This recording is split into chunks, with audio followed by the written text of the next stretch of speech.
ગુજરાતભરના તાજા અને સચોટ સમાચાર મેળવવા માટે અમારી રાષ્ટ્રીય સમાચાર ચેનલને સબસ્ક્રાઇબ કરો અને બેલ આઇકન પર ક્લિક કરો।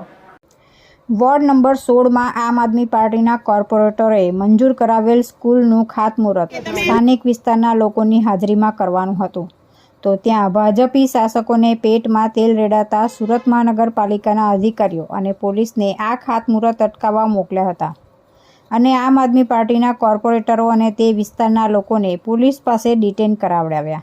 આમ આદમી પાર્ટીને આ વિસ્તારના લોકોએ ખોબલે ખોબલે મત આપીને સુરત મહાનગરપાલિકામાં બેસાડ્યા છે, ત્યારે અમે જનતાના કામ કરીએ છીએ, એમાં પણ આ અહંકારી ભાજપી શાસકોના પેટમાં તેલ રેડાય છે, એટલે જ પોલીસનો દુરુપયોગ કરીને તાનાશાહી કરવામાં આવે છે।